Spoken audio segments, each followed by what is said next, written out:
Hello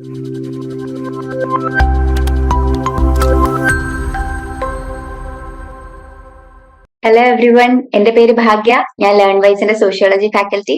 അപ്പോൾ ഇന്ന് sociological തിങ്കേഴ്സിന്റെ second unit ആണ് ടാൽകോട്ട് പാഴ്സൺസ്, പിന്നെ അദ്ദേഹത്തിന്റെ സോഷ്യൽ ആക്ഷൻ എന്ന് പറഞ്ഞ കോൺസെപ്റ്റ്. അപ്പൊ നമ്മൾ നേരത്തെ ക്ലാസിക്കൽ സോഷ്യോളജിക്കൽ തിങ്കേഴ്സിന്റെ നോക്കിയപ്പോ മാക്സ് വെബറിന്റെ സോഷ്യൽ ആക്ഷൻ നോക്കിയിട്ടുണ്ടായിരുന്നു. അപ്പൊ അതിൽ നിന്ന് ഇൻഫ്ലുവൻസ് കിട്ടിയിട്ടാണ് ടാൽകോട്ട് പാഴ്സൺ ഈ ഒരു സോഷ്യൽ ആക്ഷൻ എന്നുള്ള ഒരു കോൺസെപ്റ്റ് പറയുന്നത്. അപ്പൊ അതെന്താണെന്ന് നമുക്ക് ഡീറ്റെയിൽ ആയിട്ട് നോക്കാം. സോ മെയിൻ ഒബ്ജക്റ്റീവ്സ് എന്ന് പറഞ്ഞാൽ സോഷ്യൽ ആക്ഷൻ, പാഴ്സൺ എന്താണ് സോഷ്യൽ ആക്ഷനിലൂടെ ഉദ്ദേശിക്കുന്നത്, പിന്നെ പേഴ്സണാലിറ്റി, കൾച്ചർ, സോഷ്യൽ സിസ്റ്റം, ഈ മൂന്ന് സിസ്റ്റത്തിന്റെ ഇൻഫ്ലുവൻസ്, ഓരോ വ്യക്തികളിലും ഈ മൂന്ന് കാര്യങ്ങളുടെ ഇൻഫ്ലുവൻസ് എന്തായെന്നും നോക്കുന്നുണ്ട്. ഓക്കെ, സോ പാഴ്സൺ എന്ന് പറയുന്നത് ഒരു അമേരിക്കൻ സോഷ്യോളജിസ്റ്റ് ആണ്. അദ്ദേഹത്തിന് മാക്സ് വെബറിന്റെ ഇൻഫ്ലുവൻസ് നന്നായിട്ട് കിട്ടിയിട്ടുണ്ട്. അദ്ദേഹത്തിന്റെ structure of social action 1937 publish ചെയ്ത സ്ട്രക്ചർ ഓഫ് സോഷ്യൽ ആക്ഷൻ എന്ന് പറഞ്ഞൊരു ബുക്ക് ഉണ്ട്. അതിനകത്താണ് സോഷ്യൽ സിസ്റ്റത്തെ പറ്റി പറയുന്നത്. ഓക്കെ, സോഷ്യൽ ആക്ഷനെ പറ്റി കൂടുതലായിട്ട് പറയുന്നത് ഇതിനകത്തല്ല, സോഷ്യൽ സിസ്റ്റത്തെ പറ്റിയാണ് കൂടുതലായിട്ടും ഈ ഒരു സ്ട്രക്ചർ ഓഫ് സോഷ്യൽ ആക്ഷൻ എന്ന് പറഞ്ഞ ബുക്കിൽ മെൻഷൻ ചെയ്യുന്നത്. അപ്പൊ എന്താണ് സോഷ്യൽ സിസ്റ്റം എന്ന് നോക്കാം. സിമ്പിൾ ആയിട്ട് പറയുവാണെങ്കിൽ നമ്മളെല്ലാവരും ഈ ഒരു സൊസൈറ്റിയിൽ ഒരുപാട് ആൾക്കാരുണ്ടല്ലേ, അത് നമ്മളെ എല്ലാവരും ഈ ഓരോ ഇൻഡിവിജ്വൽസിനെ നമുക്ക് ആക്ടേഴ്സ് ആയിട്ട് കൺസിഡർ ചെയ്യാം. നമ്മൾ ഓരോ സിറ്റുവേഷൻ, ഇപ്പൊ ഒരു കല്യാണത്തിന് നിൽക്കുമ്പോൾ നമ്മൾ ഓരോരുത്തർ ഓരോ രീതിയിൽ പെരുമാറുന്നു, ഒരു മരണത്തിന് നിൽക്കുമ്പോൾ നമ്മൾ ഓരോരുത്തർ ഓരോ രീതിയിൽ പെരുമാറുന്നു. അങ്ങനെ നോക്കുമ്പോൾ നമ്മൾ എല്ലാവരും ഈ ഒരു ഇൻഡിവിജ്വൽസ് ഡയറക്ട്ലി അല്ലെങ്കിൽ ഇൻഡയറക്ട്ലി ഇങ്ങനെ അങ്ങോട്ടും ഇങ്ങോട്ടും ഇടപഴകാറുണ്ടല്ലോ, ഇന്ററാക്ട് ചെയ്യാറുണ്ടല്ലോ. അതിനെ ആ ഒരു സിറ്റുവേഷനിൽ ഇന്ററാക്ട് ചെയ്യുന്ന ഒരുപാട് ആക്ടേഴ്സ് ഉള്ള ഒരു സിസ്റ്റത്തെയാണ് സോഷ്യൽ സിസ്റ്റം എന്ന് പറയുന്നത്. ഇനി പാഴ്സൺ ആണെങ്കിൽ ചെയ്തൊരു കാര്യം എന്ന് പറഞ്ഞാൽ, നേരത്തെ ഒരുപാട് തോട്ട്സുകൾ ഉണ്ട്, ഇപ്പൊ പോസിറ്റിവിസം അതുപോലുള്ള ഒരുപാട് തിങ്കേഴ്സ് പറഞ്ഞിരിക്കുന്ന ഓരോ തോട്ട്സ് അനുസരിച്ച് മൂന്നായിട്ട് ഡിവൈഡ് ചെയ്തിട്ടുണ്ട്. പഴയ ആൾക്കാർ കൊടുത്ത കോൺട്രിബ്യൂഷൻസിനെ 3 ബ്രോഡ് സ്കൂൾസ് ഓഫ് തോട്ട്സ് എന്നും പറഞ്ഞ് പാഴ്സൺ ഡിവൈഡ് ചെയ്ത് പറയുന്നുണ്ട്. ഒന്നാമത്തെയാണ് യൂട്ടിലിറ്റേറിയൻ, രണ്ടാമത്തത് പോസിറ്റിവിസ്റ്റ്, മൂന്നാമത്തത് ഐഡിയലിസ്റ്റ്. അപ്പൊ യൂട്ടിലിറ്റേറിയൻ എന്ന് പറയുവാണെങ്കിൽ എന്താന്ന് വെച്ചാൽ കൂടുതൽ ഇമ്പോർട്ടൻസ് കൊടുക്കുന്നത് എന്തിനായിരിക്കും, ഇൻഡിവിജ്വൽസിനായിരിക്കും. ആസ് എ പേഴ്സൺ എനിക്ക് പേഴ്സണൽ ആയിട്ടുള്ള ഒപ്പീനിയൻസിനായിരിക്കും കൂടുതൽ ഇമ്പോർട്ടൻസ് കൊടുക്കുന്നത്. അതാണ് യൂട്ടിലിറ്റേറിയൻ അപ്രോച്ച് എന്ന് പറഞ്ഞാൽ.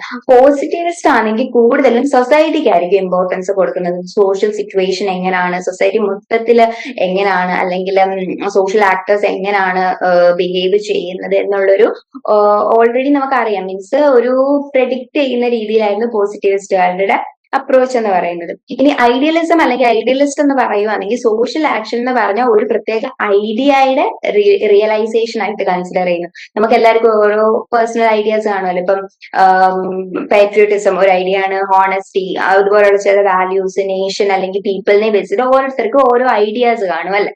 അപ്പം ആ ഐഡിയാസിന്റെ ബേസിലാണ് ഈ ഒരു സോഷ്യൽ ആക്ഷൻ പോകുന്നത് എന്നായിരുന്നു ഐഡിയലിസ്റ്റ് പെർസ്പെക്റ്റീവില് പറയുന്നത്. അപ്പം മെയിൻ ആയിട്ട് പാഴ്സൺ ഈ യൂട്ടിലിറ്റേറിയൻ, പോസിറ്റിവിസം, ഐഡിയലിസ്റ്റ് എന്ന് ഇങ്ങനെ ഡിവൈഡ് ചെയ്ത് പറയുന്നുണ്ട്. എന്നാൽ അദ്ദേഹം പറയുന്നത് യഥാർത്ഥത്തിൽ ഒരു സോഷ്യൽ ആക്ഷൻ അല്ലെങ്കിൽ ഒരു സോഷ്യൽ സിസ്റ്റത്തിൽ കൂടുതലായിട്ടും കാണാൻ പറ്റുന്നത് യൂട്ടിലിറ്റേറിയനും ഐഡിയലിസ്റ്റ് അപ്രോച്ചസിന്റെയും കൂടെ ഒരു മിക്സ് ആണ്. പോസിറ്റിവിസം അദ്ദേഹം മാറ്റി വെക്കുകയാണ്. ഓക്കെ, സോ യഥാർത്ഥത്തിൽ പണ്ട് തൊട്ടേ ആൾക്കാർ പറഞ്ഞ കോൺട്രിബ്യൂഷൻസ് എന്താ വെച്ചാൽ ഈ മൂന്നായിട്ട് ഡിവൈഡ് ചെയ്യുന്നുണ്ട്. അതിൽ പാഴ്സൺ ഫോക്കസ് ചെയ്തേക്കുന്നത് യൂട്ടിലിറ്റേറിയനും ഐഡിയലിസ്റ്റ് അപ്രോച്ചും ആണ്. അദ്ദേഹം പറയുന്ന ഒരു കാര്യം എന്ന് പറഞ്ഞാൽ, നമ്മളെല്ലാവരും നമ്മൾ ഈ സൊസൈറ്റിയിൽ ജീവിക്കുന്നു. നമുക്ക് എല്ലാവർക്കും പല ആൾക്കാരാണ്, പലർക്കും പല താല്പര്യങ്ങളാണ്. എന്നാൽ നമ്മുടെ ഈ താല്പര്യങ്ങൾ എന്ത് ചെയ്യുന്നുണ്ട്, മാച്ച് ആവുന്നത് കൊണ്ടാണ് വലിയ പ്രശ്നമൊന്നും ഇല്ലാതെ നമ്മളെല്ലാം ഒത്തു ചേർന്ന് പോകുന്നത് എന്ന് പറയുന്നത്. എക്സാമ്പിൾ ആണ് പൊളിറ്റി, മാർക്കറ്റ് സിസ്റ്റം ഒക്കെ. എന്ന് വെച്ചാൽ നമുക്കിപ്പോ ഒരു സാധനം മേടിക്കണം, മാർക്കറ്റ് സിസ്റ്റത്തിന്റെ എക്സാമ്പിൾ തന്നെ എടുക്കുകയാണെങ്കിൽ നമുക്കൊരു സാധനം മേടിക്കണം. ഞാനൊരു കടയിൽ പോയിട്ട് ആ സാധനം എന്താണെന്ന് പറയുന്നു, എന്നിട്ട് എന്റെ കയ്യിലുള്ള ക്യാഷ് കൊടുക്കുന്നു. അതിനനുസരിച്ച് ആ കടയിലെ സെല്ലർ നമുക്ക് സാധനങ്ങൾ തരുന്നു. അപ്പൊ എനിക്കും വലിയ നഷ്ടം ഉണ്ടായിട്ടില്ല, അയാൾക്കും നഷ്ടം ഉണ്ടായിട്ടില്ല. ഓക്കെ, അപ്പൊ അങ്ങനെയുള്ളൊരു റിലേഷൻ മെയിൻറ്റെയിൻ ചെയ്ത് പോകുന്നില്ല. അപ്പം എല്ലാവരുടെയും മീൻസ് നമ്മൾ പൊതുവായിട്ട് എല്ലാം അങ്ങോട്ടും ഇങ്ങോട്ടും ഇങ്ങനെ ഒത്തുചേർന്ന് പോകുന്നു എന്നാണ് പറയുന്നത്. സോ പാഴ്സൺ പറയുന്നത് നമ്മളെല്ലാവരും എന്താണ്, സോഷ്യൽ ആക്ടേഴ്സ് ആണ്. നമ്മളെല്ലാവരും ഓരോ കാര്യങ്ങൾ ചെയ്യുന്നുണ്ട്. അത് അങ്ങോട്ടും ഇങ്ങോട്ടും ഉള്ള ഒരു ഇൻട്രസ്റ്റിന്റെ ബേസിലും ഒരു മ്യൂച്വൽ അണ്ടർസ്റ്റാൻഡിങ്ങിന്റെ ബേസിലും ആണ് എന്നാണ് പറയുന്നത്. ഇപ്പൊ ഐഡിയലിസം മാത്രം എടുക്കുവാണെങ്കിൽ അത് ഐഡിയാസിനെ മാത്രമേ കൂടുതൽ ഫോക്കസ് ചെയ്യുന്നുള്ളൂ, സോഷ്യൽ പ്രാക്ടീസസിനെ ഒന്നും ഫോക്കസ് ചെയ്യുന്നില്ല. ഇനി പോസിറ്റിവിസം എടുക്കുവാണെങ്കിൽ അവര് കൂടുതലും പറയുന്നത് ഓൾറെഡി ഓക്കെ ഇതൊരു നാച്ചുറൽ സയൻസ് പോലാണ് സോഷ്യോളജി കാണുന്നത്. ഓക്കെ എല്ലാം ഇതിനനുസരിച്ചായിരിക്കും പോകുന്നതെന്ന് ഓൾറെഡി അവര് എക്സ്പെരിമെന്റ് ചെയ്ത് ഇങ്ങനെ പറഞ്ഞു വെച്ചേക്കാണ്. എല്ലാ സൊസൈറ്റിയും ഒരുപോലെ തന്നെ ആണ്, അല്ലെങ്കിൽ ഫുൾ ഇൻഫർമേഷൻ ഈ ഒരു സിറ്റുവേഷൻ വന്നാൽ എങ്ങനെയായിരിക്കും അടുത്തത് എന്നുള്ള ഒരു മീൻസ് പ്രെഡിക്ട് ചെയ്ത് എല്ലാം ഓൾറെഡി അറിയാവുന്ന രീതിയിൽ ആ ഒരു രീതിയിലുള്ള ഒരു എക്സ്ട്രീം സൈഡിലേക്കാണ് പോസിറ്റിവിസം പോകുന്നത്. എന്നാൽ ഐഡിയലിസം എന്ന് പറയുമ്പോൾ കൂടുതലും വാല്യൂസിനും ഐഡിയാസിനും മാത്രം ഇമ്പോർട്ടൻസ് കൊടുക്കുന്നു, സോഷ്യൽ പ്രാക്ടീസിന് ഇമ്പോർട്ടൻസ് കൊടുക്കുന്നില്ല. നമ്മൾ ആൾക്കാർ എംപിരിക്കൽ റിയാലിറ്റിക്കും ഇമ്പോർട്ടൻസ് കൊടുക്കുന്നില്ല. എംപിരിക്കൽ റിയാലിറ്റി എന്ന് ഉദ്ദേശിക്കുന്നതെന്ന് വെച്ചാൽ ഈ നമ്മൾ കണ്ടും കേട്ടും ഒബ്സർവേഷനിലൂടെ കിട്ടുന്ന പുതിയ പുതിയ നോളജിനൊന്നും വലിയ ഇമ്പോർട്ടൻസ് കൊടുക്കുന്നില്ല. അപ്പം ഇത് രണ്ട് എക്സ്ട്രീം ആയിട്ടാണ് നിൽക്കുന്നത്. അതുകൊണ്ട് തന്നെയാണ് ഇപ്പം പാഴ്സൺ ഈ ഒരു ആക്ഷൻ അപ്രോച്ച് എന്ന് പറഞ്ഞൊരു അപ്രോച്ച് പുതിയതായിട്ട് കൊണ്ടുവരുന്നത്. ഇതിന്റെയൊക്കെ ഒരു ഇമ്പാക്റ്റിൽ നിന്ന് മീൻസ് ഇതിൽ നിന്നൊക്കെ ഐഡിയാസ് കിട്ടി ഒരു പുതിയ ഒരു കോൺസെപ്റ്റ് ആക്ഷൻ അപ്രോച്ച് എന്ന് പറയുന്നത്. ആ ആക്ഷൻ അപ്രോച്ചിനെ പറ്റി കൂടുതലായിട്ടും പറയുന്നത് towards A general theory of action എന്ന് പറഞ്ഞ ബുക്കിലാണ്. 1951 പബ്ലിഷ് ചെയ്ത് towards A general theory of action. ഇതിനകത്ത് പറയുന്നതെന്ന് പറഞ്ഞാൽ സോഷ്യൽ ആക്ഷൻ എന്താണെന്ന് അദ്ദേഹം പറയുന്നുണ്ട്. സോഷ്യൽ ആക്ഷൻ എന്ന് പറയുമ്പോൾ ഇപ്പൊ ഞാൻ ഒരു വ്യക്തിയാണ്, ഒരു ആക്ടറാണ്. പക്ഷെ എന്റെ കൂടെ വേറൊരാൾ അല്ലെങ്കിൽ ഞാൻ വേറൊരാളുടെ കൂടെ ഇന്ററാക്ട് ചെയ്യുന്നു, എന്റെ കൂടെ വേറൊരാളും കൂടെ ഉണ്ടെങ്കിൽ മാത്രമേ അത് സോഷ്യൽ ആക്ഷൻ ആവുന്നുള്ളൂ. അതായത് ഒരു ഇൻഡിവിജ്വൽ അല്ലെങ്കിൽ ഒരു ഗ്രൂപ്പ് ഓഫ് ഇൻഡിവിജ്വൽസിൽ ചെയ്യുന്ന ലോജിക്ക് പരമായിട്ടുള്ള എന്ത് ആക്ഷനെയും നമുക്ക് സോഷ്യൽ ആക്ഷൻ എന്ന് പറയാം. ഇപ്പൊ ഞാനാണെങ്കിൽ വെറുതെ ഒരു റൂമിൽ കിടന്ന് ഉറങ്ങുകയാണ്, അത് ഒരിക്കലും ഒരു സോഷ്യൽ ആക്ഷൻ അല്ല, അതൊരു ഇൻഡിവിജ്വൽ ആക്ഷൻ ആണ്. എന്നാൽ ഞാൻ ഒരു ഗ്രൂപ്പില് കിടന്നുറങ്ങുമ്പോൾ ഞാൻ ഇങ്ങനെ കൂർക്കം വലിക്കുകയാണ്, അപ്പൊ അത് മറ്റുള്ളവർക്ക് ഡിസ്റ്റർബ് ആവുന്നുണ്ട്. അപ്പൊ അതെന്ന് പറയുന്നത് ഒരു സോഷ്യൽ ആക്ഷൻ ആണ്. അതായത് മറ്റു ആൾക്കാരെയും കൂടെ ഇൻവോൾവ് ചെയ്യുന്ന ആക്ഷൻ. സിമ്പിൾ ആയിട്ട് പറയുകയാണെങ്കിൽ ഇതാണ് സോഷ്യൽ ആക്ഷൻ എന്ന് പറയുന്നത്. നമ്മുടെ ഓരോരുത്തരുടെയും ബിഹേവിയർ സോഷ്യൽ ആക്ഷൻ ആകാനായിട്ട് 4 കണ്ടീഷൻസ് പാഴ്സൺ പറയുന്നുണ്ട്. ഒന്നാമത്തത് മീൻസ് നമ്മുടെ ഒരു ബിഹേവിയർ ആക്ഷൻ ആവണമെങ്കിൽ ഈ 4 കണ്ടീഷൻസ് ഉണ്ടോ എന്നാൽ അതൊരു സോഷ്യൽ ആക്ഷൻ ആയിരിക്കും. ഒന്നാമത്തെ കാര്യം എന്ന് പറയുന്നത് നമ്മൾ ചെയ്യുന്ന ഒരു പ്രവൃത്തിക്ക് ഒരു എൻഡ് അല്ലെങ്കിൽ ഒരു ഗോൾ കാണും. ഓക്കെ, ഒരു എൻഡ് അല്ലെങ്കിൽ ഒരു ഗോൾ കാണും, ഒരു ലക്ഷ്യം വെച്ചിട്ടായിരിക്കും നമ്മൾ ആ ഒരു പ്രവൃത്തി ചെയ്യുന്നത്. ഇനി രണ്ടാമത്തെന്ന് പറഞ്ഞ ഒരു സിറ്റുവേഷൻ കാണും, ഒരു സാഹചര്യത്തിന്റെ ബേസിലായിരിക്കും നമ്മൾ ആ പ്രവൃത്തി ചെയ്യുന്നത്.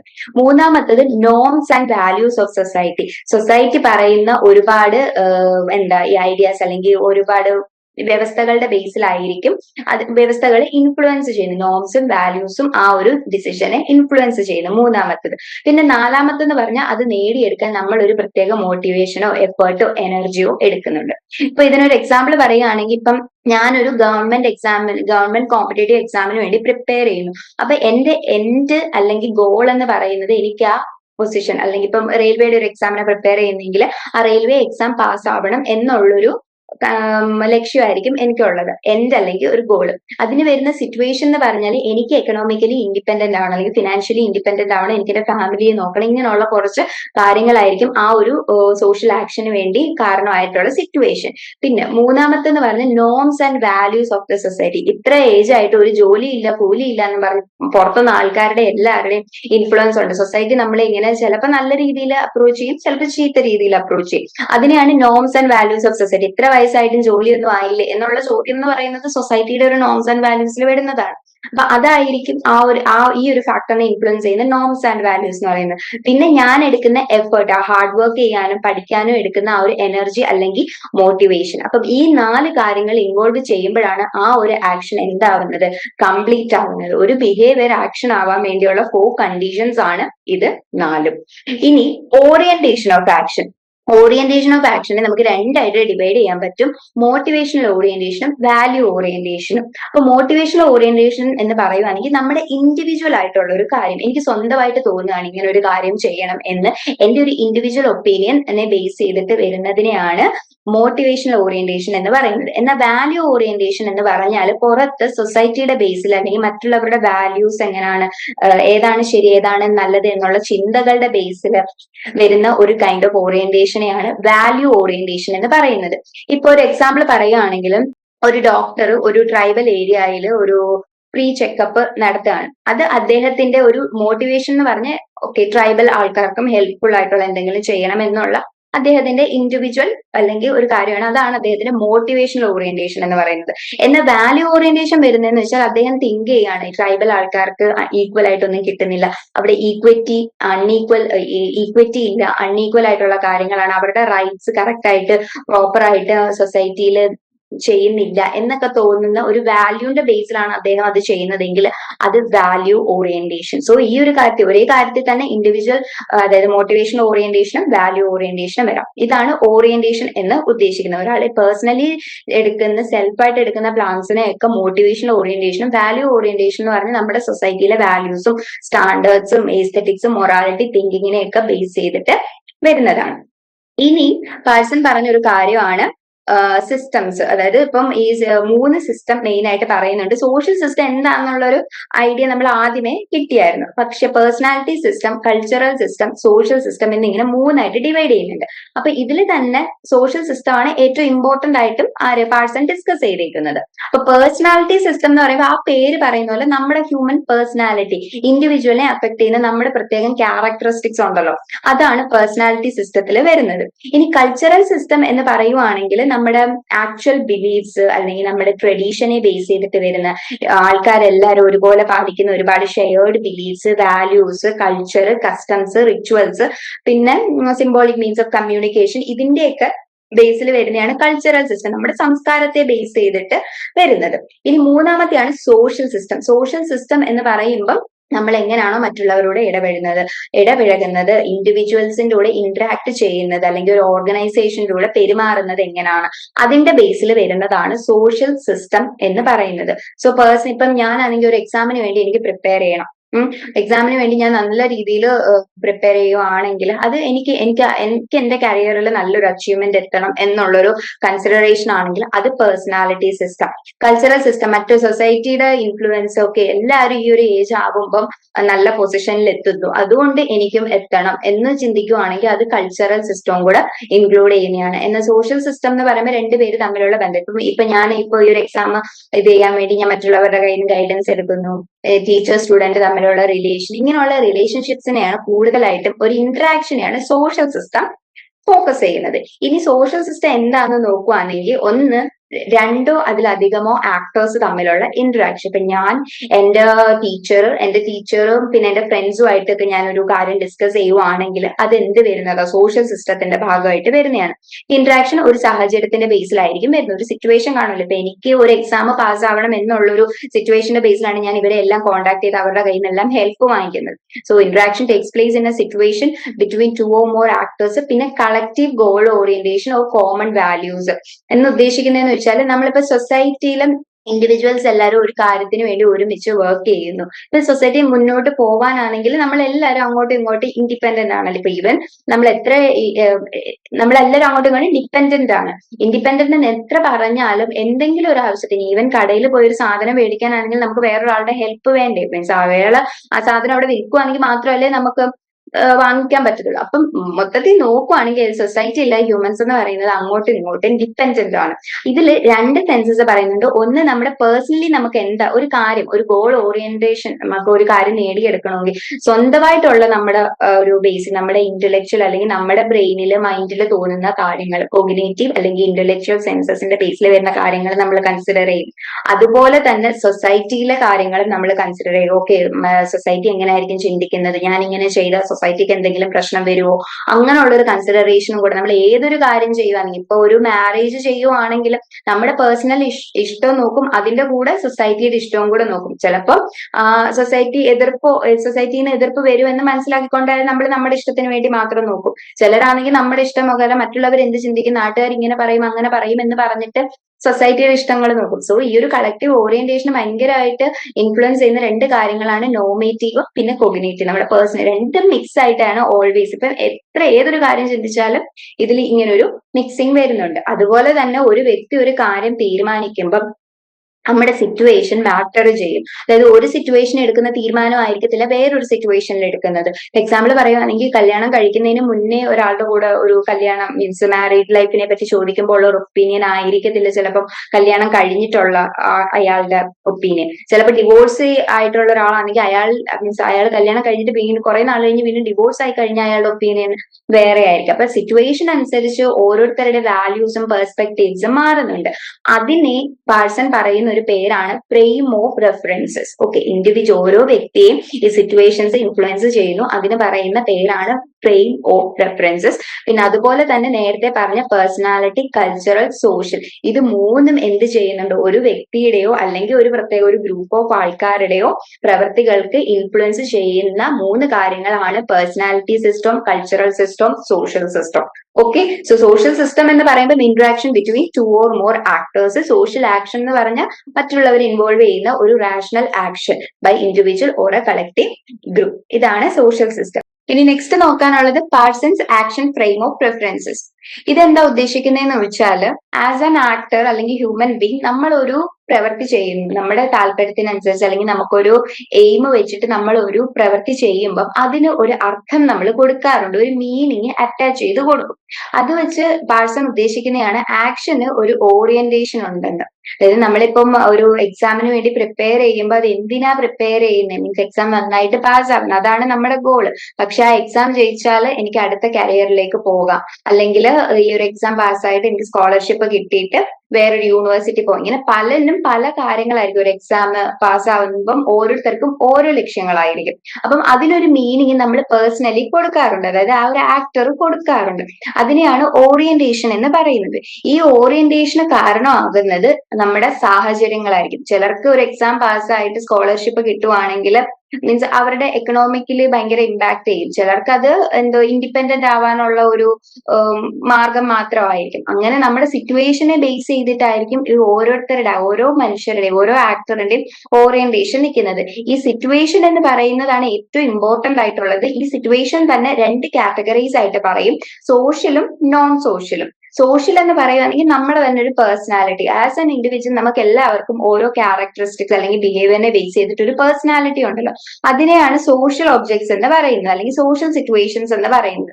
ഇനി നോൺ സോഷ്യൽ എന്ന് പറഞ്ഞാൽ നമ്മുടെ ഈ പേഴ്സണാലിറ്റി ഇങ്ങനെ ആയി എടുക്കാൻ കാരണമായിട്ടുള്ള ഒരുപാട് ഫിസിക്കൽ ഒബ്ജക്ട്സ് ആണ്. ഇപ്പൊ എഡ്യൂക്കേഷൻ, ഒക്കുപേഷൻ, ഇതുപോലുള്ള കാര്യങ്ങളിൽ ഇൻഫ്ലുവൻസ്ഡ് ആയിട്ടായിരിക്കും നമുക്ക് ഒരു പ്രത്യേക പേഴ്സണാലിറ്റി വന്നിരിക്കുന്നത്.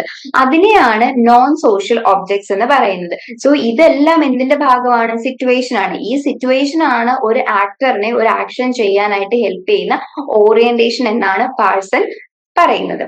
ഇനി ഇവാലുവേഷൻ, റോൾ ഓഫ് ഇവാലുവേഷൻ. ഇദ്ദേഹം 3 ടൈപ്സ് ഓഫ് ആക്ഷൻസ് പറയുന്നുണ്ട്: കൊഗ്നിറ്റീവ്, കറ്റാറ്റിക് ആൻഡ് ഇവാലുവേറ്റീവ് മെത്തേഡ്സ്. ഇപ്പൊ ഈ ആക്ഷൻസ് നമ്മൾ ഏതൊരു ആക്ഷൻ ചെയ്താലും ഇതിലേതെങ്കിലും ഒക്കെ ആയിട്ട് കണക്ട് ചെയ്ത് വരും എന്നാണ് പറയുന്നത്. അപ്പൊ കൊഗ്നിറ്റീവ് എന്ന് പറഞ്ഞാല് ഒരാൾ ഒരു പ്രവൃത്തി ചെയ്യുമ്പോൾ സാറ്റിസ്ഫാക്ഷൻ ആയിരിക്കും അതിന്റെ മെയിൻ ഉദ്ദേശം. ലൈക്ക് നമുക്ക് എന്തെങ്കിലും ഒരു കാര്യം അറിയണം, അണ്ടർസ്റ്റാൻഡിങ്, റീസണിങ്, സാറ്റിസ്ഫാക്ഷൻ, ഇതൊക്കെയാണ് മെയിൻ ആയിട്ട് നമ്മൾ ഉദ്ദേശിക്കുന്നതെങ്കിൽ അതിനെയാണ് കൊഗ്നിറ്റീവ് എന്ന് പറയുന്നത്. ഇപ്പം എക്സാമ്പിൾ പറയുകയാണെങ്കിൽ ഒരു സയന്റിസ്റ്റിന് ഒരു പുതിയ ഒരു തിയറി കണ്ടുപിടിക്കണം, എന്താണ് ഇതിന്റെ കാരണം എന്ന് ഒരാൾക്ക് ഒരു കാര്യം നടന്നപ്പം അത് എന്താണ് ഇത് ഇങ്ങനെ നടക്കുന്നതെന്ന് അയാൾക്ക് കണ്ടുപിടിച്ചേ പറ്റത്തുള്ളൂ. അപ്പൊ ആ ഒരു ആക്ഷൻ എന്ന് പറയുമ്പോൾ കൊഗ്നേറ്റീവിൽ വരും. ഇന്റലക്ച്വൽ ആണ്, പ്ലസ് അണ്ടർസ്റ്റാൻഡിങ്, റീസണിങ്, പിന്നെ ഒരു സാറ്റിസ്ഫാക്ഷന്റെ ഭാഗമായിട്ട് വരും. ഇനി കറ്റാക്റ്റിക് എന്ന് പറയുമ്പം അത് കൂടുതലും ഇമോഷൻ ബേസ്ഡ് ആയിട്ടുള്ള ആക്ടിവിറ്റീസ് ആയിരിക്കും. അത് ഓരോരുത്തരും ചിലപ്പോൾ അത് പോസിറ്റീവ്ലി ആയിരിക്കും അല്ലെങ്കിൽ നെഗറ്റീവ്ലി ആയിരിക്കും റിയാക്ട് ചെയ്യുന്നത്. ഫോർ എക്സാമ്പിൾ പറയുവാണെങ്കിൽ, എനിക്ക് ഭയങ്കര ദേഷ്യമാണെന്ന് വെച്ചോ, അപ്പം എനിക്ക് നല്ല ഭയങ്കര ദേഷ്യമല്ല, എനിക്ക് നല്ല വിഷമമുണ്ട്, ഒരു കാര്യത്തിൽ നല്ല വിഷമമുണ്ട്. അപ്പൊ വേറെ ഒരാള് വന്ന് എന്നോട്, എന്റെ ഫ്രണ്ട് വന്ന് എന്തോ ഒരു കാര്യം ചോദിക്കുമ്പോൾ എനിക്ക് ആ വിഷമത്തിന്റെ പുറത്ത് ഞാൻ അയാളുടെ കൂടെ നന്നായിട്ട് ദേഷ്യപ്പെടുകയാണ്. അപ്പം കാരണം എന്റെ വിഷമം കാണിക്കാതിരിക്കാൻ വേണ്ടി ഞാൻ ദേഷ്യപ്പെടുന്നു. അങ്ങനെയുള്ള ഇമോഷണൽ ആയിട്ടുള്ള ആക്ഷൻസും പ്രവൃത്തികളെ നമുക്ക് കറ്റാറ്റിക് മോഡിലേക്ക് കാറ്റഗറൈസ് ചെയ്ത് വെക്കാം. അപ്പൊ പിന്നെ ഇനി അടുത്ത് വരുന്നതാണ് ഇവാലുവേഷൻ. ഇവാലുവേഷൻ മോഡ് എന്ന് ഉദ്ദേശിക്കുന്ന അല്ലെങ്കിൽ ഇവാലുവേഷൻ മെത്തേഡ് എന്ന് പറഞ്ഞാൽ ഒരു കാര്യം ചെയ്യുമ്പോൾ ഏറ്റവും ബെസ്റ്റ് ആയിട്ട് നമുക്ക് എങ്ങനെ ചെയ്യാമെന്ന് ഇവാലുവേറ്റ് ചെയ്ത് നമ്മൾ കണ്ടുപിടിക്കുന്നതിനെയാണ് ഇവാലുവേറ്റീവ് മെത്തേഡ് എന്ന് പറയുന്നത്. So cognitive, cathectic and evaluative methods ആണ് റോൾ ഓഫ് ഇവാലുവേഷനിൽ വരുന്നത്. അപ്പം ആസ് ആൻ ആക്ടർ നമ്മൾ ചിന്തിക്കുന്നതെന്ന് പറഞ്ഞാൽ കൊഗ്നേറ്റീവ് സ്റ്റാൻഡേർഡ്സ് നോക്കും. ഓക്കെ, ഇത് മീൻസ് എനിക്ക് സാറ്റിസ്ഫൈ ആയിട്ട് ചെയ്യാൻ പറ്റുന്നുണ്ടോ, മനസ്സിലാവുന്നുണ്ടോ ഒരു ആക്ഷൻ ചെയ്യുമ്പോൾ. പിന്നെ അപ്രീഷിയേറ്റീവ് സ്റ്റാൻഡേർഡ്സ് ഓഫ് അപ്രോപ്രിയേറ്റ്നെസ്, ഒരു കാര്യം ചെയ്യുമ്പോൾ ഇത് അപ്രോപ്രിയേറ്റ് ആണോ, ഇതാണോ ഇതിന്റെ ഏറ്റവും അപ്രോപ്രിയേറ്റ് ആയിട്ടുള്ള വേ എന്ന് നോക്കുന്നത്. ഇനി മൂന്നാമത്തത് ഇവാലുവേഷൻ, അതായത് ഇത് ഞാൻ ഈ ചെയ്യുന്ന പ്രവൃത്തി ശരിയാണോ തെറ്റാണോ എന്നുള്ളൊരു മോറൽ സ്റ്റാൻഡേർഡ്സിന്റെ ബേസിലും നമ്മൾ ചെയ്യും. അപ്പൊ ഈ മൂന്നിന്റെയും കൂടെ മിക്സ് ആയിട്ട് വരുന്ന ആക്ഷൻസും ഉണ്ട്. അപ്പം റോൾ ഓഫ് ഇവാലുവേഷൻ എന്ന് ഉദ്ദേശിക്കുന്നത് ഒരു ആക്ടർ ഒരു കാര്യം ചെയ്യുമ്പോൾ അത് ശരിയാണോ തെറ്റാണോ എന്ന് നോക്കും, അത് അപ്രോപ്രിയേറ്റ് ആണോ അതോ വേറെ ഏതെങ്കിലും മാർഗങ്ങളാണോ നല്ലത് എന്ന് നോക്കുന്നുണ്ട്. പിന്നെ നമ്മുടെ ഇന്റലക്ട് നമുക്ക് അതിൽ നിന്നും സാറ്റിസ്ഫാക്ഷൻ കിട്ടുന്നുണ്ടോ എന്നൊക്കെ നോക്കിയിട്ടായിരിക്കും ഒരു ആക്ടർ ഒരു ആക്ഷൻ ചെയ്യുന്നത്. ഇനി നമ്മൾ നേരത്തെ പറഞ്ഞ പേഴ്സണാലിറ്റി, കൾച്ചറൽ, സോഷ്യൽ സിസ്റ്റം ഉണ്ടല്ലോ, ഇതൊന്ന് ഡീറ്റെയിൽഡ് ആയിട്ട് നോക്കാൻ പോവാണ്. ഇനി പേഴ്സണാലിറ്റി ഒരു സിസ്റ്റം ആയിട്ട് എടുക്കുമ്പോൾ നമ്മൾ ഒരു ഇൻഡിവിജ്വലിനെയാണ് നോക്കുന്നത്, ഒരു പ്രത്യേക ഇൻഡിവിജ്വൽ, ഒരു വ്യക്തിയെയാണ് നമ്മുടെ യൂണിറ്റ് ഓഫ് അനാലിസിസ് ആയിട്ട് വെക്കുന്നത്. അപ്പൊ പാഴ്സൺ പറയുന്ന ഒരു കാര്യം എന്താന്ന് വെച്ചാൽ ബയോളജിക്കൽ ഡ്രൈവും നീഡ് ഡിസ്പോസിഷനും തമ്മിൽ വ്യത്യാസമുണ്ട്. ഇത് രണ്ട് കാര്യങ്ങളാണ്. എക്സാമ്പിൾ പറയുകയാണെങ്കിൽ ബയോളജിക്കൽ ഡ്രൈവ് എന്ന് പറയുന്നത് നമ്മുടെ ബോഡിക്ക് ആവശ്യമുള്ള കാര്യങ്ങൾ, ഇപ്പൊ ഫുഡ് വേണം, നമുക്ക് നന്നായിട്ട് വിശക്കുന്ന ഫുഡ് വേണം എന്നുള്ളത് അതൊരു ബയോളജിക്കൽ ഡ്രൈവ് ആണ്. എന്നാൽ ഇതേ കാര്യം തന്നെ ഏത് ഫുഡ് വേണമെന്ന് തീരുമാനിക്കുന്നത് നമ്മുടെ നീഡ് ഡിസ്പോസിഷൻ ആണ്. എന്ന് പറഞ്ഞാൽ നമ്മൾ ഏത് കൾച്ചറാണോ ഫോളോ ചെയ്യുന്നത്, നമ്മൾ ഏത് സൊസൈറ്റിയിലാണോ ജീവിക്കുന്നത്, അതിന്റെ ബേസിലായിരിക്കും നമുക്ക് ഏതെങ്കിലും ഫുഡ് വേണമെന്ന് തോന്നുന്നത്. ഇപ്പം ഞാനിപ്പം ഒരു വെജിറ്റേറിയൻ ആണെങ്കിൽ എനിക്ക് തോന്നുന്നതെന്ന് പറഞ്ഞാൽ വെജിറ്റേറിയൻ ഫുഡ് ആയിരിക്കും. എന്റെ സോഷ്യലൈസേഷൻ അല്ലെങ്കിൽ ഞാൻ വളർന്നു വന്ന സാഹചര്യം അനുസരിച്ച് എനിക്കൊരു വെജിറ്റേറിയൻ ഫുഡിനോടായിരിക്കും താല്പര്യം. എന്നാൽ ഒരു നോൺ വെജ് ആയിട്ടാണ് വളർന്നു വരുന്നത് എങ്കിൽ എനിക്ക് തോന്നുന്നത് അപ്പോൾ ചിലപ്പോൾ ഒരു മന്തി കഴിക്കാനോ അല്ലെങ്കിൽ ഒരു ബിരിയാണി കഴിക്കാനോ ഒക്കെ ആയിരിക്കും. അത് നമ്മുടെ സോഷ്യൽ കൾച്ചറിനെ ഡിപ്പെൻഡ് ചെയ്തിട്ടായിരിക്കും നീഡ് ഡിസ്പോസിഷൻ. ആ ഹങ്കർ എന്നുള്ളൊരു കാര്യം, ഇപ്പൊ ചിലപ്പോൾ എനിക്ക് പിസ്സ കഴിക്കാനായിരിക്കും തോന്നുന്നത്, അല്ലെങ്കിൽ ഇപ്പൊ ഞാനിപ്പോ ജപ്പാനിലുള്ള ഒരാളാണെങ്കിൽ ഇപ്പൊ അവിടുത്തെ ജാപ്പനീസ് ഫുഡ് ഏതെങ്കിലും ഇപ്പൊ സുഷിയോ അങ്ങനെ എന്തെങ്കിലും കഴിക്കാനായിരിക്കും. നമ്മുടെ കൾച്ചറിനെയും സോഷ്യലിയും ബന്ധപ്പെട്ട് വരുന്ന ഒരു കാര്യമാണ് നീഡ് ഡിസ്പോസിഷൻ എന്ന് പറയുന്നത്. എന്നാൽ ബയോളജിക്കൽ ഡ്രൈവ് എന്ന് പറഞ്ഞാൽ നമുക്ക് അല്ലാതെ നമ്മുടെ ഇൻസ്റ്റിങ്ക്റ്റിലോ അല്ലെങ്കിൽ നമുക്ക് സ്വന്തമായിട്ട് വരുന്ന മീൻസ് ബയോളജിയുടെ ബേസിൽ വിശപ്പ് എന്നുള്ള ഒരു കൺസിഡറേഷൻ വരുവാണെങ്കിൽ അത് ബയോളജിയുടെ ബേസിൽ മാത്രമായിരിക്കും.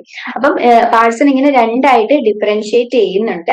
ഇതിന് കാരണം അതായത് ഈ നീഡ് ഡിസ്പോസിഷൻ ഏറ്റവും കൂടുതൽ ഇമ്പോർട്ടൻസ് എന്ന് കൊടുക്കുന്നതെന്ന് പറഞ്ഞാൽ നമ്മൾ സോഷ്യലൈസേഷൻ ആണ്, അല്ലെങ്കിൽ സോഷ്യൽ റോൾസ്. ഓരോ വ്യക്തിയിൽ നിന്നും ഓരോരുത്തർ എക്സ്പെക്ട് ചെയ്യുന്ന, സൊസൈറ്റി എക്സ്പെക്ട് ചെയ്യുന്ന കുറച്ച് റോൾസ് ഉണ്ട്, പിന്നെ സോഷ്യലൈസേഷൻ. ഈ രണ്ട് കാര്യത്തിലായിരിക്കും ഓരോരുത്തരുടെയും പ്രവൃത്തികൾ ഇൻഫ്ലുവൻസ്ഡ് ആയിട്ടുള്ളത്. എക്സാമ്പിൾ പറയാം, സോഷ്യലൈസേഷൻ എന്ന് പറയുവാണെങ്കിൽ എന്താ, നമ്മുടെ ആസ് എ ചൈൽഡ് നമ്മൾ ഒരു കുട്ടി ജനിക്കുന്നു, അപ്പൊ അത് ജനിക്കുമ്പോൾ അതൊരു ഹ്യൂമൻ ബീങ് ആയിരിക്കും. പക്ഷെ അത് സോഷ്യൽ ബീങ് ആവുന്ന ഒരു പ്രോസസ് ഉണ്ടല്ലോ, എന്തൊക്കെയാണ് വേണ്ടുന്നത്, ഫാമിലിയിൽ നിന്നും സ്കൂളിൽ നിന്നും പിന്നെ ഫ്രണ്ട്സിൽ നിന്നും ഒക്കെ കിട്ടുന്ന ഓരോ അറിവിന്റെ ബേസിൽ നമ്മൾ വളർന്നു വരുന്ന ഒരു സോഷ്യൽ ബീങ് ആയി മാറുന്ന പ്രോസസ്സിനെയാണ്, ആ ഒരു ഇന്ററാക്ഷൻ പ്രോസസ്സിനെയാണ് സോഷ്യലൈസേഷൻ എന്ന് പറയുന്നത്. അപ്പം ഈ സോഷ്യലൈസേഷനും സോഷ്യൽ റോൾസും എന്താണ്, ഒരു ആക്ടറിൽ നിന്നും എല്ലാവരും എക്സ്പെക്ട് ചെയ്യുന്നതാണ്. ചിലപ്പോൾ ആ ആക്ഷൻ അംഗീകരിക്കുന്നതായിരിക്കാം, ചിലപ്പോൾ ചലഞ്ച് ചെയ്യുന്നതായിരിക്കാം. സോഷ്യലൈസേഷൻ അല്ലെങ്കിൽ സോഷ്യൽ റോൾസ് എക്സ്പെക്ട് ചെയ്യുമ്പോൾ ചിലപ്പം അത് അതിനനുസരിച്ച് ആ ഒരു ആക്ടർ പെരുമാറണം എന്നില്ല.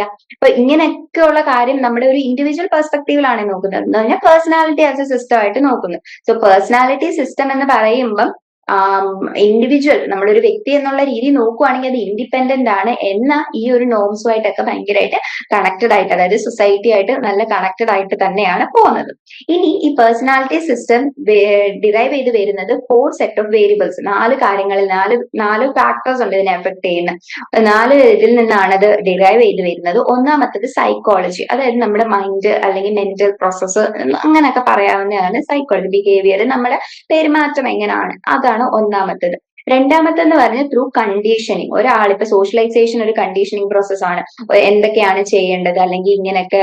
ഓക്കെ, ഒരു കാര്യത്തിന് തന്നെ ഇപ്പൊ എക്സാമ്പിൾ പറയുവാണെങ്കിൽ ഒരു കുട്ടിക്ക് വിശക്കുമ്പം അതിന് കുഞ്ഞു കുട്ടിയാണ്, അപ്പൊ അതിന് വിചാരിക്കുന്നതെന്ന് പറഞ്ഞാൽ അമ്മയുടെ അടുത്ത് പോയി ചോദിച്ചാൽ ഭക്ഷണം കിട്ടും എന്നുള്ളൊരു ഒറ്റ കാര്യമുള്ളൂ. അതെന്ന് പറഞ്ഞാൽ നമ്മുടെ ബിഹേവിയർ സൈക്കോളജിയുടെ ഭാഗമാണ്. എന്നാൽ കുറച്ചുകൂടെ വളർന്ന് അല്ലെങ്കിൽ നമുക്ക് ഒരുപാട് കാര്യങ്ങൾ മനസ്സിലാക്കുമ്പോൾ നമുക്ക് മനസ്സിലാവുകയാണ്, ഓക്കെ വിശപ്പുണ്ടെങ്കിൽ നമുക്ക് പല മാർഗങ്ങളും ഉണ്ട്. ഇപ്പം വീട്ടിൽ ഫുഡ് ഇല്ലെങ്കിൽ നമുക്ക് പുറത്തു പോയി കഴിക്കാനുള്ള ഓപ്ഷൻ ഉണ്ട്, അല്ലെങ്കിൽ സ്വിഗ്ഗി ഓർഡർ ചെയ്യാം, അല്ലെങ്കിൽ തന്നെ കുക്ക് ചെയ്യാം. ഇങ്ങനെയെല്ലാം നമ്മൾ മനസ്സിലാക്കുന്ന ആ ഒരു സ്റ്റേജ് എത്തുമല്ലോ, കണ്ടീഷനിങ്. അതാണ് രണ്ടാമത്തെ സ്റ്റേജ് എന്ന് പറയുന്നത്. മൂന്നാമത്തെ എന്ന് പറഞ്ഞാൽ ഡിഫൻസ് ആൻഡ് അഡ്ജസ്റ്റ്മെന്റ് എന്ന് ഉദ്ദേശിച്ചാൽ നമ്മളൊരു പ്രശ്നം വരുമ്പം അത് ഡീൽ ചെയ്യാനും അത് അഡ്ജസ്റ്റ് ചെയ്ത് പോകാനും ഒക്കെ നമ്മൾ എന്ത് ചെയ്യും, നമ്മുടെ ആ ഒരു പേഴ്സണാലിറ്റിയുടെ ബേസിൽ നമ്മൾ മനസ്സിലായി. ഇപ്പൊ സ്ട്രെസ് വരുവാണ്, ടീനേജ് പ്രോബ്ലംസ് വരുവാണ്, ലവ് റിലേഷൻഷിപ്പിലെ പ്രശ്നങ്ങൾ വരുന്നു, സെക്ഷുവൽ റിലേഷൻഷിപ്പിലെ പ്രശ്നങ്ങൾ വരുന്നു. ഇങ്ങനെയൊക്കെ ആകുമ്പോൾ നമ്മൾ എന്ത് ചെയ്യും? അതിനനുസരിച്ച് ഓരോ അഡ്ജസ്റ്റ്മെന്റ്സും ഡിഫൻസും ഒക്കെ എടുക്കുന്നു. അപ്പം ഈ ഒരു നീ ഡിസ്പോസിഷൻസ് എന്ന് പറയുമ്പോൾ നമ്മുടെ സോഷ്യൽ അല്ലെങ്കിൽ കൾച്ചറിലെ ഉള്ള കാര്യങ്ങളെയാണ് നീ ഡിസ്പോസിഷൻസ് എന്ന് പറയുന്നത്. അതെന്ന് പറഞ്ഞാൽ നമ്മുടെ പേഴ്സണാലിറ്റിയിലേക്കും കൂടെ എന്ത് ചെയ്യാണ്? ഇന്റഗ്രേറ്റ് ചെയ്ത് പോവുകയാണ്. പേഴ്സണാലിറ്റി എന്ന് പറഞ്ഞാൽ നമ്മൾ ആസ് എൻ ഇൻഡിവിജ്വൽ, എന്നാൽ സൊസൈറ്റിയുടെ ഇൻഫ്ലുവൻസും കൂടെ നമ്മുടെ ഇൻഡിവിജ്വൽ പേഴ്സണാലിറ്റിയിലേക്ക് വരുന്ന ഒരു സിറ്റുവേഷൻ ഉണ്ടാകാറുണ്ട്.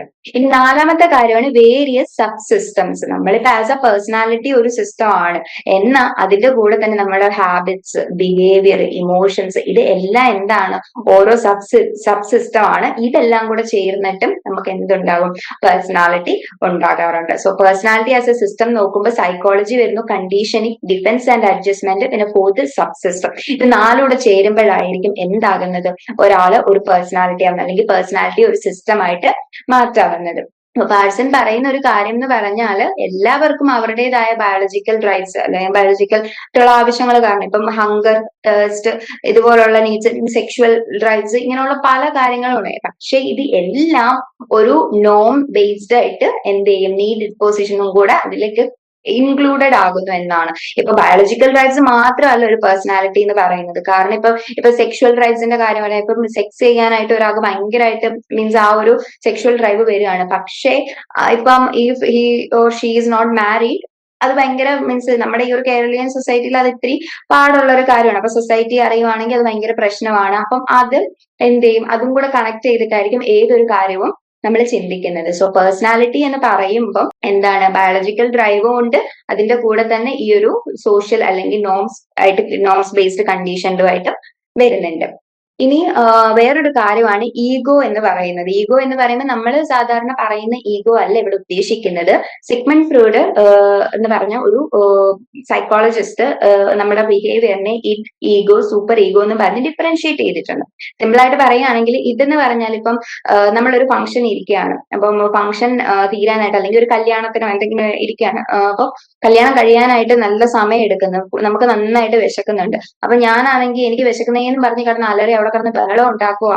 മീൻസ് എന്റെ ഇന്റേണലി എനിക്ക് അതാണ് തോന്നുന്നത്. അങ്ങനെ ഞാൻ അങ്ങനെ ചെയ്യുവാണെങ്കിൽ അവിടെ എന്റെ ഇഡാണ് ആക്ട് ചെയ്യുന്നത്.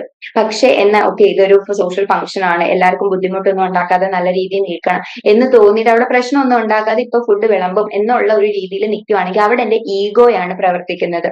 സൂപ്പർ ഈഗോ എന്ന് പറയുമ്പോൾ ഈഗോയും കഴിഞ്ഞു വരുന്ന എക്സ്ട്രീം ആയിട്ട് മീൻസ് ഓക്കെ ഒന്നും ചെയ്യണ്ട എന്ന് പറഞ്ഞു വളരെ മാന്യമായിട്ട് ഓക്കെ എനിക്ക് വിശക്കുന്നുണ്ടെങ്കിൽ ഞാൻ വേറെ പോയി എന്തെങ്കിലും ചെയ്യാം, എല്ലാവർക്കും ആർക്കും ഒരു പ്രശ്നവും ഉണ്ടാക്കാതെ എന്താണ് ഒരു ഭയങ്കര മോറൽ ആയിട്ട് രീതിയിൽ നിൽക്കുന്നതിനാണ് സൂപ്പർ ഈഗോ എന്ന് പറയുന്നത്. സോ ഇതിനും സൂപ്പർ ഈഗോ എന്ന് പറയുന്നത് രണ്ടും രണ്ട് എക്സ്ട്രീംസ് ആണ്. ഭയങ്കര ബഹളം ഉണ്ടാക്കുക, വളരെ പേഷ്യന്റ് ആയിട്ട് നിൽക്കുക. എന്നാൽ ഇത് രണ്ടിനും കൂടെ ഇടയ്ക്ക് നിൽക്കുന്ന ഒരു കാര്യമാണ് ഈഗോ എന്ന് പറയുന്നത്. ഈഗോയാണ് നമ്മുടെ സൊസൈറ്റൽ രീതിക്ക് കൂടുതലായിട്ട് വരുന്നത്. നമ്മുടെ സൊസൈറ്റിയും കൂടെ കൺസിഡർ ചെയ്യുന്ന ഒരു കാര്യമാണ് നമ്മുടെ പേഴ്സണാലിറ്റിയിൽ ഈഗോ എന്ന് പറയുന്നത്.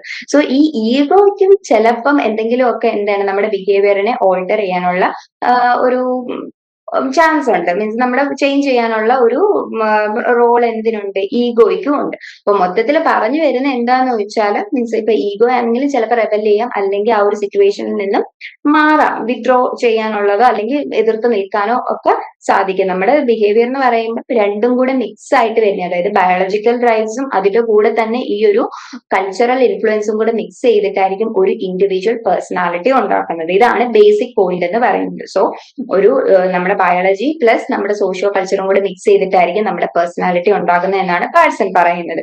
ഈ next cultural aspects of action system. അപ്പൊ കൾച്ചറൽ സിസ്റ്റം അല്ലെങ്കിൽ കൾച്ചറൽ ആസ്പെക്ട് എന്ന് ഉദ്ദേശിക്കുന്നത് എന്താന്ന് ചോദിച്ചാൽ നമുക്ക് എല്ലാവർക്കും ഒരു സംസ്കാരം ഉണ്ടല്ലേ, ഒരു കൾച്ചർ ഉണ്ട്. ഇപ്പൊ കേരളത്തിന്റെ സംസ്കാരം ആയിരിക്കത്തില്ല തമിഴ്നാടിന്റെ.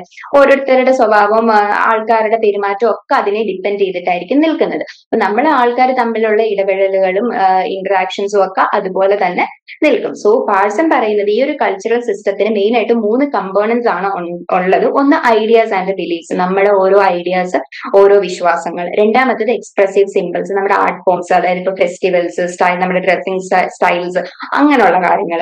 മൂന്നാമത്തത് സിസ്റ്റം ഓഫ് വാല്യൂ ഓറിയന്റേഷൻ. നമുക്ക് എല്ലാവർക്കും മീൻസ് ഒരു സൊസൈറ്റിയിൽ ചിലപ്പോൾ പറയും വളരെ നന്നായിട്ട്. ചിലർക്ക് വെൽക്കമിങ് നേച്ചർ കൂടുതലായിരിക്കും.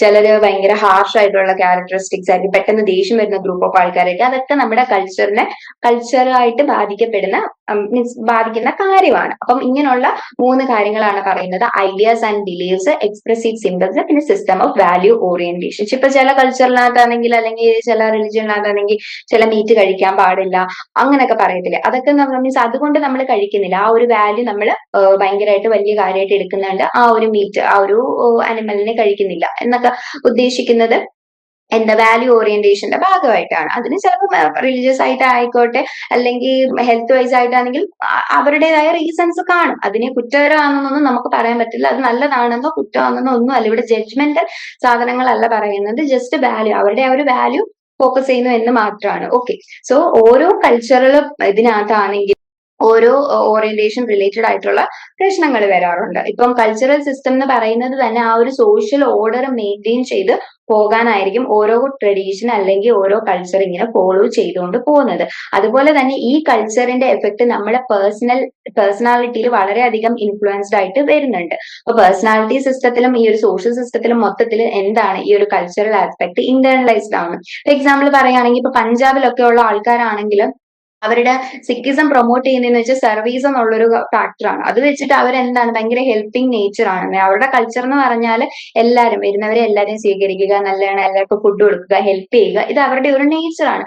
അത് അവരുടെ ഒരു ഇൻഡിവിജ്വൽ മീൻസ് ആ ഒരു വ്യക്തി ഒരു പഞ്ചാബി ആയിട്ടുള്ള ഒരാൾ വേറൊരു സ്ഥലത്ത് പോയാലും ഇതേ കാര്യം തന്നെയാണ്. മീൻസ് അവരുടെ ഒരു ഐഡിയോളജിയും വാല്യൂ ഓറിയന്റേഷനും ഒക്കെ വെച്ചിട്ട് ഐഡിയാസും ബിലീഫ്സും വെച്ചിട്ട് അദ്ദേഹം അതുപോലെ തന്നെ ആയിരിക്കും പെരുമാറുന്നത് വേറൊരു സൊസൈറ്റിയിലും. അപ്പൊ അവിടെ social system, cultural system, personality system തമ്മിലുള്ളൊരു ഇന്റഗ്രേഷൻ ആണ് കാണുന്നത്. ഇനി next, integrative functions of the social system. Social സിസ്റ്റത്തിൽ ഏറ്റവും ഇമ്പോർട്ടന്റ് ആയിട്ട് നോക്കുന്നത് അയാളുടെ ഇൻഡിവിജ്വൽ ആയിട്ടുള്ള ഒരു വ്യക്തിയല്ല, അയാൾ എന്ത് റോൾ ആണ് ചെയ്യുന്നത്. ഇപ്പൊ റോൾസ് എന്ന് പറയുമ്പോൾ ഇപ്പൊ നമുക്ക് വീട്ടിലാണെങ്കിൽ തന്നെ അച്ഛനൊരു റോള് കാണും, അമ്മയ്ക്ക് ചെയ്യേണ്ട കുറച്ച് റോളുകൾ കാണും. As A student as A child നമുക്ക് ചെയ്യേണ്ട റോൾസ് കാണും. ഇപ്പം ടീച്ചർ സ്റ്റുഡന്റ് ആവുകയാണെങ്കിൽ ടീച്ചറായിട്ട് ചെയ്യേണ്ട റോൾസ് ആണ്. അപ്പൊ ഈ റോൾസിനാണ് അവിടെ ഇമ്പോർട്ടൻസ് കൊടുക്കുന്നത്, അല്ലാതെ സർട്ടൻ ഇൻഡിവിജ്വൽസിന് അല്ല. അപ്പം ഈ റോൾസ് എന്ന് പറയുമ്പോൾ തന്നെ അത് എന്താണ്, സൊസൈറ്റിയിൽ അംഗീകരിച്ച ഒരുപാട് വാല്യൂ കൺസെൻസ് എന്ന് പറയുമ്പോൾ വാല്യൂസ് എഗ്രിമെന്റ് ചെയ്ത് സൊസൈറ്റി എഗ്രി ചെയ്ത ഒരുപാട് റോൾസ് ആയിരിക്കും. അത് എത്രമാത്രം നന്നായിട്ട് ചെയ്യുന്നു അത്രമാത്രം ഒരുമയോടെ സോഷ്യൽ സിസ്റ്റം അല്ലെങ്കിൽ സൊസൈറ്റി മുന്നോട്ട് പോകും എന്നാണ് പറയുന്നത്. ഏറ്റവും ഇമ്പോർട്ടന്റ് എന്ന് പറഞ്ഞാൽ ആൾക്കാർ തമ്മിലുള്ള ഇന്ററാക്ഷൻസും അവരുടെ റോളുമാണ്. അതാണ് സോഷ്യൽ സിസ്റ്റത്തിൽ പറയുന്നത്. ഇനി ഇദ്ദേഹം പറയുന്നത് ബിഹേവിയറൽ സിസ്റ്റം. അപ്പം ഈ മെയിൻ ആയിട്ടും പേഴ്സണാലിറ്റിയും കൾച്ചറും സോഷ്യൽ സിസ്റ്റം പാഴ്സൺ പറയുന്നുള്ളൂ. ബിഹേവിയറൽ സിസ്റ്റം എന്ന് ഉദ്ദേശിക്കുന്നത് എന്താന്ന് വെച്ചാൽ നമ്മുടെ ഇൻഡിവിജ്വൽ പെർസ്പെക്റ്റീവിനെ ഇൻഫ്ലുവൻസ് ചെയ്യുന്നത്. നമുക്ക് ചില കാര്യങ്ങൾ ഓക്കെ ഇങ്ങനെ ചെയ്താൽ മതി എന്ന് തോന്നലുകളൊക്കെ വരുമല്ലോ, അല്ലെങ്കിൽ നമ്മുടെ ബയോളജിക്കൽ അല്ലെങ്കിൽ ഫിസിയോളജിക്കൽ നീഡ്സ് ഉണ്ടല്ലോ. ഇപ്പം ഉറങ്ങണം, നന്നായിട്ട് സ്ലീപ്പ്, അതായത് ഉറങ്ങണം, ഫുഡ് കഴിക്കണം, ബ്രീത്ത് ചെയ്യണം, ഇതുപോലുള്ള ചില കാര്യങ്ങളൊക്കെ ഉണ്ടല്ലോ. ഇതെല്ലാം കൂടെ മിക്സ് ചെയ്ത് വരുന്നതാണ് ബിഹേവിയറൽ സിസ്റ്റം എന്ന് പറയുന്നത്. പക്ഷെ ബിഹേവിയറൽ സിസ്റ്റം മാത്രമായിട്ട് നമ്മൾ ഒരിക്കലും ഇൻക്ലൂഡ് ചെയ്യാൻ പറ്റത്തില്ല. കാരണം സോഷ്യൽ കൾച്ചറൽ നീഡും ഈ ഒരു സോഷ്യൽ റിലേഷൻഷിപ്പ് ഒക്കെ ഭയങ്കര ഇമ്പോർട്ടന്റ് ആയിട്ടായിരിക്കും കൺസിഡർ ചെയ്യുന്നത്. പിന്നെ നേരത്തെ പറഞ്ഞ പോലെ തന്നെ മോട്ടിവേഷൻസ്, കൊഗ്നേറ്റീവ്, കത്തറ്റിക്കൽ ഇവാലുവേഷൻ, അതിന്റെ ബേസിൽ വരുന്ന മോട്ടിവേഷൻസ് എല്ലാം കൂടെ മിക്സ് ചെയ്തിട്ടായിരിക്കും ബിഹേവിയറൽ സിസ്റ്റമിൽ നമ്മൾ എങ്ങനെയാണ് നമ്മൾ പെരുമാറുന്നത്, ആ ഒരു കാര്യമാണ് ബിഹേവിയറൽ സിസ്റ്റത്തിൽ പറയുന്നത്. അപ്പൊ മൊത്തത്തിൽ പറഞ്ഞു വരുമ്പം എന്താ ഉദ്ദേശിക്കുന്നതെന്ന് ചോദിച്ചാൽ സോഷ്യൽ സിസ്റ്റത്തെ പറ്റിയാണ് നമ്മൾ കൂടുതലും പറഞ്ഞത്. ഇപ്പൊ സോഷ്യൽ സിസ്റ്റത്തിനാണ് പേഴ്സണാലിറ്റി സിസ്റ്റം ആയിക്കോട്ടെ അല്ലെങ്കിൽ കൾച്ചറൽ സിസ്റ്റം ആയിക്കോട്ടെ, ഇതെല്ലാം സോഷ്യൽ സിസ്റ്റം മെയിൻറ്റെയിൻ ചെയ്തു പോകാൻ ഇൻഫ്ലുവൻസ്ഡ് ആയിട്ടുള്ള കാര്യങ്ങളാണ്. സോ സോഷ്യൽ സിസ്റ്റം എന്ന് പറഞ്ഞാൽ പേഴ്സണാലിറ്റിയും കൾച്ചറൽ സിസ്റ്റത്തിനെയും ഡിപ്പെൻഡ് ചെയ്ത് തന്നെയാണ് നിൽക്കുന്നത്. എന്നാൽ പാഴ്സൺ പറയുന്ന വേറൊരു കാര്യമാണ്, ഇപ്പൊ ആക്ഷൻ സിസ്റ്റം അല്ലെങ്കിൽ നമ്മൾ സോഷ്യൽ ആക്ഷൻ ഒക്കെ നോക്കിയെങ്കിലും ഇത് അങ്ങോട്ടും ഇങ്ങോട്ടും ഭയങ്കരമായിട്ട് ഇന്റർ ഡിപ്പെൻഡന്റ് ആണല്ലേ. ഒരു ഇപ്പൊ പേഴ്സണാലിറ്റി സിസ്റ്റം കൾച്ചറൽ സിസ്റ്റത്തെ ഡിപ്പെൻഡ് ചെയ്യുന്നു, ഇത് രണ്ടും സോഷ്യൽ സിസ്റ്റത്തെ ഡിപ്പെൻഡ് ചെയ്യുന്നു, സോഷ്യൽ ആക്ഷൻ ഡിപ്പെൻഡ് ചെയ്യുന്നു, അങ്ങോട്ടും ഇങ്ങോട്ടും ഇന്റർ ഡിപ്പെൻഡന്റ് ആണ്. പക്ഷേ എന്നാലും ഇതൊക്കെ തമ്മിൽ എന്തോ ഉണ്ട്, ഒരു ബൗണ്ടറി മെയിൻറ്റെയിൻ ചെയ്ത് പോകുന്നുണ്ട്. വേരിയസ് ആക്ഷൻ സിസ്റ്റമായിട്ട് ഇതിനെല്ലാം എന്തുണ്ട്, അവരുടേതായ ഒരു ബൗണ്ടറി മെയിൻറ്റെയിൻ ചെയ്ത് പോകുന്നുണ്ട്. സോ ഇത്രയാണ് നമ്മൾ ഈ ഒരു ടാൽകോട്ട് പാഴ്സൺസിന്റെ സോഷ്യൽ സിസ്റ്റം അല്ലെങ്കിൽ സോഷ്യൽ ആക്ഷൻ എന്നുള്ള യൂണിറ്റ്. ഒരു പ്രീവിയസ് ഇയർ ക്വസ്റ്റ്യൻ ഉണ്ട്, ജൂൺ 2023 ചോദിച്ചാണ്. Discuss Parsons idea of social system. ഈ ഒരു യൂണിറ്റിൽ സോഷ്യൽ ആക്ഷൻ അല്ലാതെ സോഷ്യൽ സിസ്റ്റം നമ്മൾ ആദ്യം കുറച്ച് ഡിസ്കസ് ചെയ്തിട്ടുണ്ടായിരുന്നു.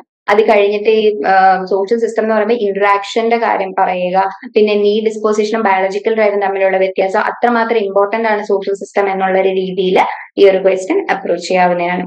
സോ ഇത്രയാണ് സെക്കൻഡ് യൂണിറ്റ്. Thank you.